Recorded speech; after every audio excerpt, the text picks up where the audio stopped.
wow, the criminal element's influence over American culture has never been stronger than it is right now.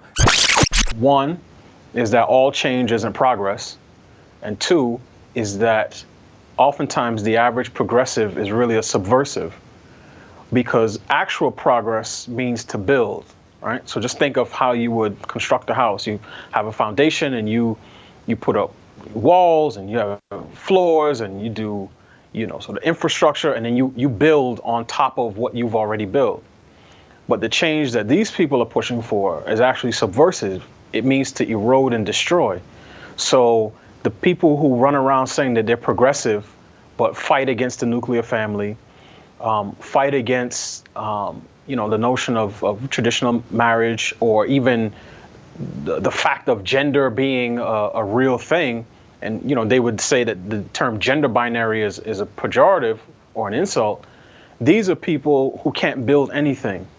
All of the changes that they say that they seek are meant to destroy, to tear down what has been, for things that they have yet to define. And I think that really hits at what you were talking about, and really at the main point of my column, which was to say that Kanye West and Larry Krasner represent both the impulse towards change that exists in pop culture and within public policy. Obviously Kanye West is a global icon. So when I saw that he was teaming up with Drake, again, another global superstar, to do a benefit concert for Larry Hoover, right? The founder of the Gangster Disciples, a street gang which has undoubtedly contributed to the homicide epidemic in Chicago going back decades. It just struck me as strange.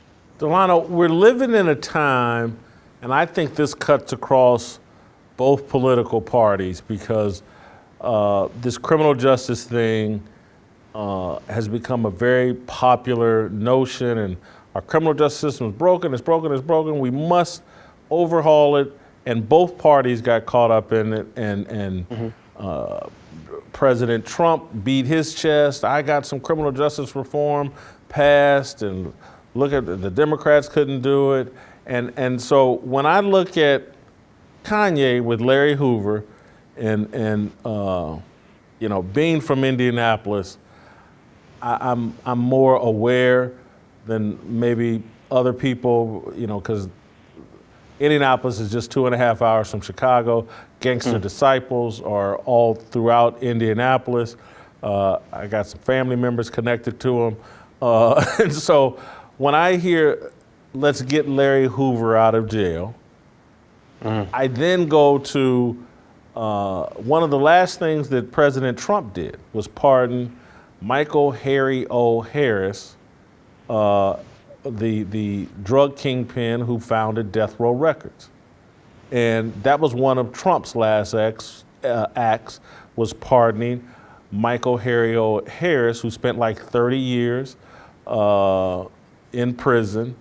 And he got sprung from jail, and it's like we're living in this time where there's a lot of political capital and energy being spent on springing longtime criminals from prison, and the media portraying this as progress.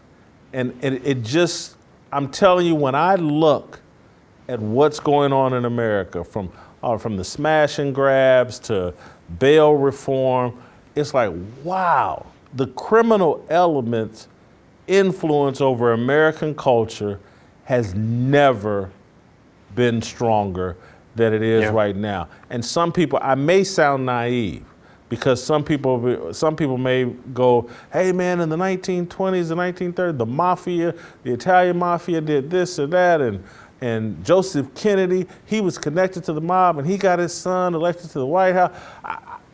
I'm just, for me, and it may be a naive thought, it just seems like the criminal element has more influence over American culture and policy than at any time in the country's history.